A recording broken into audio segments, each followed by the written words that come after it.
Hello, I'm Simon Whistler, you're watching TopTenzNet, and in the video today, we're looking at the top 10 evil actions by usually nice countries. Some countries like Germany, Zimbabwe, Iraq and Iran just have a bad reputation. There are of course others I won't get into, I'm looking at you, North Korea, but other countries like Holland, Canada and most of Scandinavia are looked at as the good side of our small orbiting pile of rock. Yet these nations aren't all squeaky clean and polite. No, some have deep, dark, totally evil things they've done or are doing right now, and that's what we're looking at in today's video. Number 10. Bhutan. Bhutan is an isolated Buddhist country between China and India that forgoes measuring its progress by GDP in favor of GNH, or gross national happiness. Until 1999, they didn't even allow internet or TV due to their supposed corrupting influences. It's all hippie love and Buddha statues, until you look at their policies towards minority ethnic groups. In the 1990s, the Bhutanese leaders decided that the GNH didn't apply to one of its large minority groups, the Lot Shampas. The Lot Shampas are ethnically Nepalese people who have been in Bhutan for generations and were promptly ethnically cleansed from Bhutan's territory. At the point of a gun, over 100,000 people were forced from their homes that they had lived in for hundreds of years and put into refugee camps and poverty in Nepal and India. Number 9. Switzerland. Think this is just a land of chocolate and weird mountain people playing on giant horns? No, the Swiss have dark secrets in their closet. During World War II, while they claimed neutrality and sat back and rode out the war, thousands of people deposited their money into its banks. Thousands of these account holders were killed in the carnage of the Nazi war machine. Yet, when the relatives tried to claim the money, they were denied access to the funds that the bank continued to make interest off. Not only did the Swiss screw over the Nazi victims, but they were also the main bankers of the Nazis, funneling hundreds of millions of dollars into the German war effort. Number 8. Sweden. Now a pillar of neutrality and bikini swim teams, Sweden once had ambitions of ruling the world. Starting in the 17th century, power-hungry Sweden started expanding its territory. Excited to create a vast European realm, the Swedish king moved his army south in an effort to conquer Europe. They were able to defeat Russian and Polish armies during what is called the Deluge by Eastern Europeans. Swedes and their allies swarmed over Europe just as the Mongols did centuries earlier. They were only stopped after they tried to finish off Russia. While invading the motherland, they were defeated by Russian Tsar Peter the Great and his allies. Sweden's dreams of an empire were over. Number 7. Ireland. During World War II, the Republic of Ireland went above and beyond what international law dictated regarding a neutral stance. While neutral Switzerland was the Nazi banker and neutral America kept Britain alive by supplying tons of vital war material, Ireland decided to have absolutely nothing to do with either side. Even after the existence of Nazi death camps emerged in the closing days of World War II, Ireland refused to go against the Nazi fold. Ireland was one of the last countries to recognize the Third Reich, and when Hitler died, Ireland offered a public condolence to the German regime.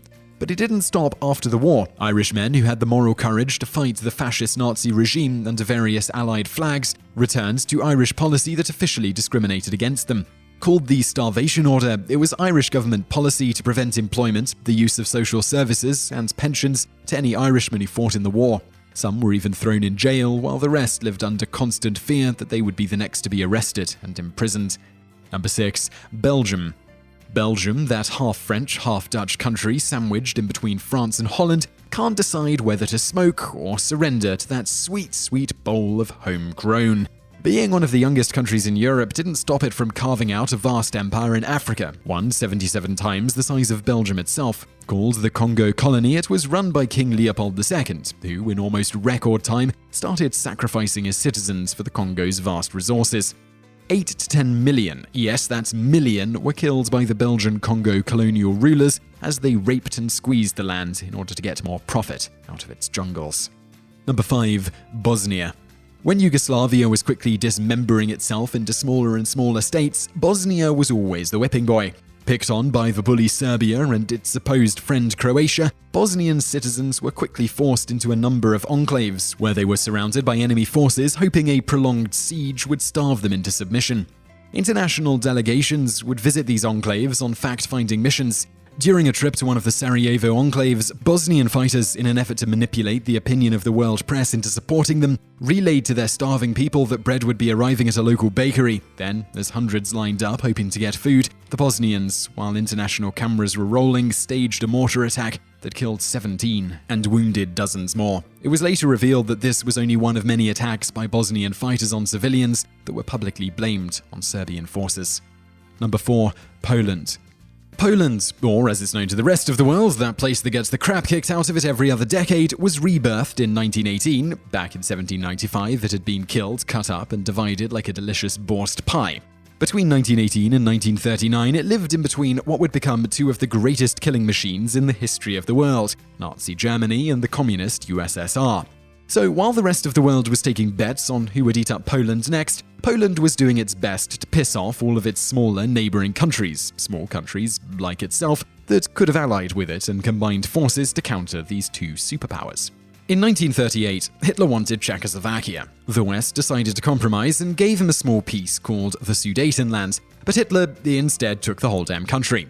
Hitler was clearly on the warpath, demanding living space for the German people. Poland, instead of helping and offering to protect small Czechoslovakia, stood hand in hand with Hitler. When Hitler started to carve Czechoslovakia up, Poland actually helped the Nazis dismember the state by invading parts of Czechoslovakia with the Nazis and claiming portions of the country for Poland. But what goes around comes around, and not a year later, the Nazi blitzkrieg burst across the Polish border. Number 3. South Korea. Compared to North Korea's death camps and the mass slaughter of innocent civilians, South Korea always comes out smelling like roses. However, during the Korean War, it showcased its own dark side. Even before the war in 1948, on the island of Jeju, the South Korean military brutally suppressed an uprising that broke out after Korean troops fired on unarmed protesters.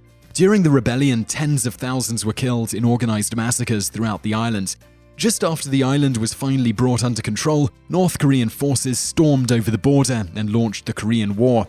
South Korean officials, worried about the Fifth Column forces attacking the rear, decided to kill hundreds of thousands of people throughout South Korea that were suspected of being sympathetic towards the advancing communists. Known as the Bodo League Massacre, it has only recently been declassified by the South Korean government. Number 2. Holland. During the spice rush at the dawn of the merchant era, Holland was able to corner the nutmeg market in an effort to easily monitor and control the trade of nutmeg. Dutch officials killed all nutmeg trees on neighboring islands and created vast nutmeg and mace plantations on the small island of Run. In the process of setting up their very own nutmeg island, the Dutch were ruthless with the local population, killing any that got in their way and forcing the survivors to work under horrible conditions and handing out brutal punishments to anyone who traded nutmeg with ships other than the Dutch. The island was so valuable that it was exchanged for the island of Manhattan, ensuring that New Amsterdam would become New York. Number 1. Canada. When asbestos was discovered, it was the superhero of mine door. Its heat tolerance was incredible, and people thought by putting it in their houses that fires would be a thing of the past. They didn't stop at houses, and it was installed everywhere, including insulation of schools and public buildings. Then they discovered one little drawback. It causes cancer. Horrible cough up your lungs while begging to be shot cancer. Canada, a bastion of workers' rights, quickly banned anything containing even the tiniest bit of asbestos, along with the rest of the industrialized world. Yet, with large asbestos mines that employed a lot of people, Canada couldn't just stop mining the cancer rocks. For the good of mankind. No, Canada continues to export asbestos to third world countries, even though they know each package is basically the Grim Reaper wrapped up in white plastic. Friendly old Canada is the only Western country to export asbestos and actually fights international regulations that would prevent it from exporting all that cancer. When other countries try and add warnings on asbestos packaging, Canada exerts pressure to stop this, even though inside the country, a plethora of regulations not only require asbestos to be clearly marked, but also basically require a spacesuit to handle it. Canada says that it only exports to customers that take the greatest of safety measures, yet studies show developing countries, the only ones that haven't yet banned it, have virtually no safety regulations regarding asbestos. In short, whole generations handling asbestos will grow up with horrible forms of lung cancer.